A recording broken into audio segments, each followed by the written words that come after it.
It's a case that has confused, fascinated and shocked us all. When CBI booked media magnate Peter Mukherjee and his wife Indrani for the murder of Indrani's daughter, who she had announced to the world as her sister, it was another twist. While initially Peter seemed to be dissociating himself completely, CBI booked him for conspiracy in the murder. While they've spoken about this conspiracy, what wasn't public till now was just why the CBI has charge-sheeted Peter Mukherjee, why they have arrested him. Now, conversations have become public of how Peter Mukherjee tried to divert attention away from Sheena's disappearance. By the way, these conversations were recorded by Rahul Mukherjee, that's Peter's son, who was in a relationship with Sheena. Take a look. I know about the tapes. If I would have committed the crime, I would not have helped Rahul.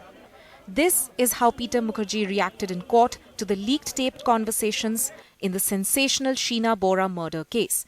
Almost 20 leaked phone conversations between Peter, Indrani and Rahul discussing Sheena's disappearance. Where Sheena is, Sheena's disappearance. That's the only thing I'm concerned about. There's nothing I need to clear my head. There's nothing I need to think about except for finding out. Papa, listen, it's not just me, okay? It's not just me. All of her friends, right? Her Facebook, her internet, her work. People from her work have come home looking for her, saying that she is very conscientious at work. She's never missed a day. In 3 years, she's never missed a day without informing. Now she's been gone for more than 2-3 days, and she hasn't informed anyone. This is why it's out of character. Can you hear what I'm saying and take it in? I am hearing what you're saying. If our work people feel that, then that's absolutely fine. Let them go and let them inform whoever that she's not come to work. They've come looking for her at her home address, which is the right thing for them to do, right? Yeah. Exactly.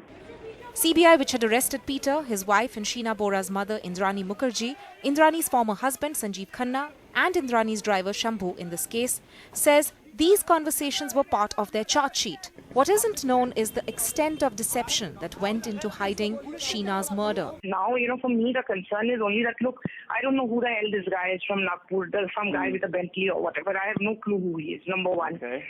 Okay, now if Indrani, how many Bentleys are there in Bombay? Listen, that would be no one idea whether route to check. If it's a guy with a Bentley, correct. then it's probably quite a good way of finding out. Yeah, which is, some guy with some Bentley, and she refused to which was what the issue was, okay, that at least tell me who it is, what it is, that she wouldn't say. So I'm kind of beginning to find this whole thing a little bit dodgy myself now. Yes. And the only reason now I'm putting 2 and 2 together, that the only reason she contacted me basically was because she wanted the money. That was the only reason she contacted me. Okay. There was no other reason that she wanted to contact me. Now it is, falling in place. So anyway, so now as long as, that is all I want to know also is that she is all right, and, that's beyond that. Then, even I'm not going to kill myself over this. What these tapes reveal may not significantly alter the course of the court's proceedings or even the eventual trial, but it does give a sense of the complex dynamics within the Mukherjee family in the aftermath of Sheena Bora's murder. With camera person Santosh Jagtap and Tonima Biswas in Mumbai, this is Anand Zanane for NDTV. So these private conversations taped by one of the key players in the entire case, now becoming the center of attention, family conversations playing out in public. What we want to know is how will they affect the criminal case that is going on. So we have today joining us 2 lawyers, Vikas Pahwa, senior advocate who used to be representing CBI. We also have Mrinalini Deshmukh, senior advocate of Supreme Court. We also have 2 people who used to work with Peter and Indrani Mukherjee. Avirukh Sen, who's also a senior journalist who's written a book on the entire Arushi case and is very, very familiar with how CBI works. And Ravina Rajkoli, CEO of Channel 9, also someone who's worked closely with Peter and Indrani Mukherjee. Vikas Pahwa, if I can start with you. these tapes, they were recorded by Rahul Mukherjee himself. Are they really admissible in court, and how much do you think the CBI would be relying on them as evidence? I would like to first know whether these telephonic conversations which are recorded by an individual, not by any investigating agency. Normally the agency intercept phone and then they use it as an evidence in the court. But in this case, a private individual has recorded these conversations, obviously on his own mobile phone or any other device. Whether that was submitted to the CBI during the course of investigation or not, number one. Number two, in case they were submitted to the CBI for investigation, whether these telephonic conversations have been, the authenticity of these phone calls have been established or not, whether the sample voice of Peter Mukherjee, Indrani Mukherjee were taken and matched with these conversations or not, whether there is a CFSL report regarding these conversations or not, they have to be looked into. If they all are forming part of the charge sheet, then yes, CBI can take this material into consideration and can rely upon these telephonic conversation and use it as an evidence, as a circumstance against the accused. Well, what's really interesting is that if you look at the statement that the CBI made just after this came out, they say that, look, we are already aware of it. They also had to, what's interesting is they came out and gave a statement to reporters who wanted to know what they said, and they said, look, this is part of our charge sheet, we are aware of it, our investigation is dealing with that. But they also went and told the court. So perhaps there is a fear that they wanted to clarify that the leaks haven't happened from them. Mrinalini Deshmukh, is it crucial to know who leaked this and why, how it affects that they are now in the public domain, that everybody is hearing these tapes? Does that affect the case in any way?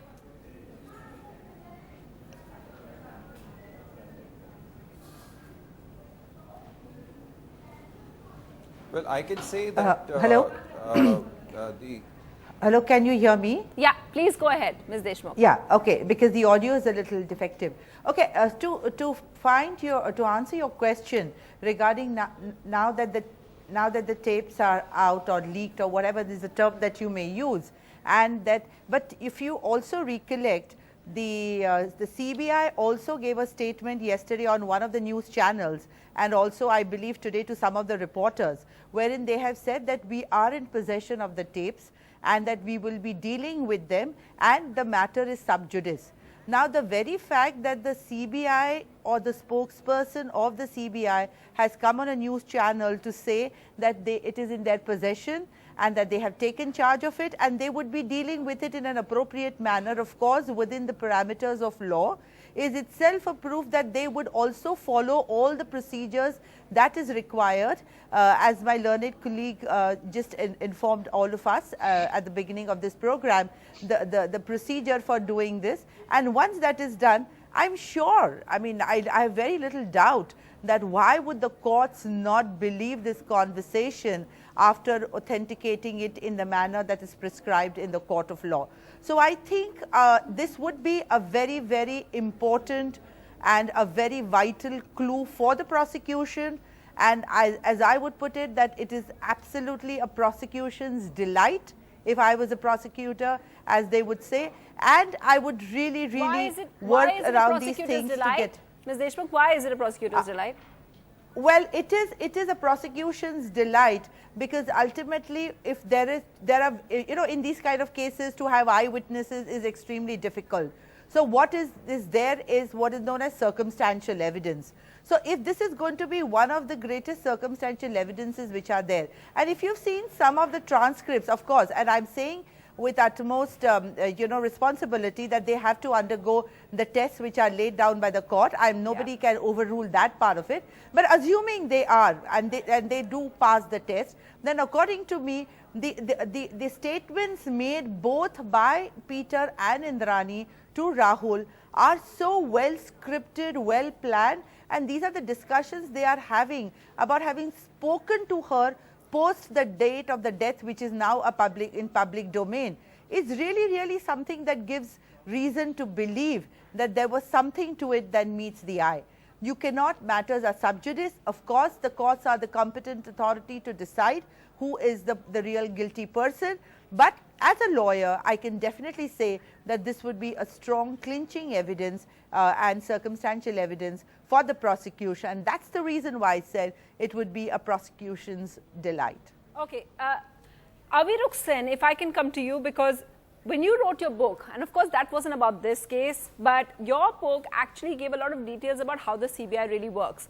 What was interesting was that they made their clarification, they were very quick to make their clarification today, and they also made the clarification to court immediately saying this hasn't come from us. Why is it so important? Are you interested in knowing where this leak came from, and according to you, how does that affect the case?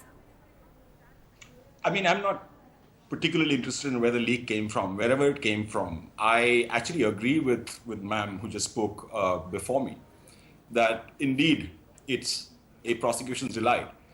But I have different reasons for saying that, and they are not legal reasons. It is a prosecution's delight because in the end, a court case is about two competing narratives. What this does is build one narrative up in the public sphere in such a manner that it almost, I would say, it kind of jeopardizes the process of fair trial in the first place. Now, this is an old tactic. I don't know who has leaked this piece of information, whether it's part of the defense or whether it's the CBI. I have no idea. I haven't followed this case with any great interest. However, I'll say this, and that's why it is the prosecution's delight. To come back to a second point, I think, which is raised as in whether this is admissible in evidence or not, there seems to be some kind of difference between the two lawyers on the panel on that, and I won't get into that aspect of it. But in terms of voice recording, there are some things that are quite unclear. In law, I mean, correct me if I'm wrong, the senior lawyers on the panel, I think, you're bound to say give fingerprint or DNA or, blood sample. But you cannot be coerced into giving a voice sample. That part is so far unclear. I say this because I know this. The investigating officer in the Arushi case, for instance, Mr. AGL Kaul, was once the victim of a sting operation in which he was found on tape to be bribing witnesses into changing their testimony, trying to do that. Yeah.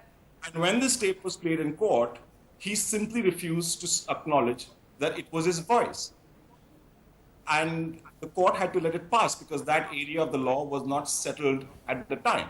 I don't know if things have moved on, like I'm saying, but that's a tricky area, whether the tapes themselves actually make it to court and what impact they might have. But in terms of the narrative, and in terms of populating our news cycles and our newspapers and animating our drawing room conversations, this is wonderful.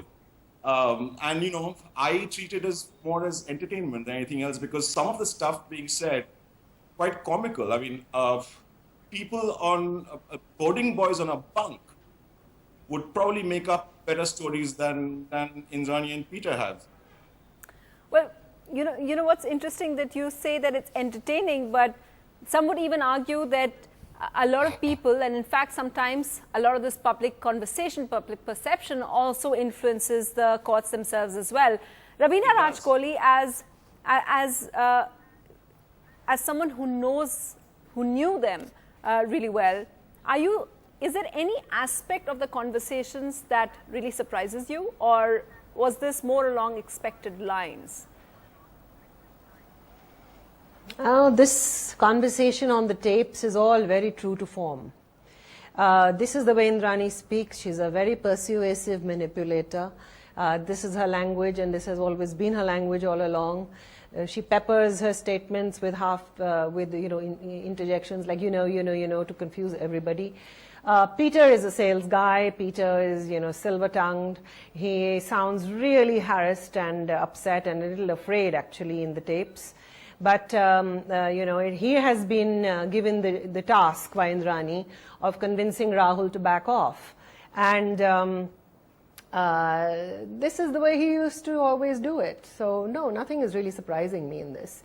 The only thing that is really surprising is that how blatantly they are lying. And Rahul genuinely feels that they are lying. And you can see his pursuit of the truth will not end. just because, Peter's trying to convince him. So, no, this is true to form.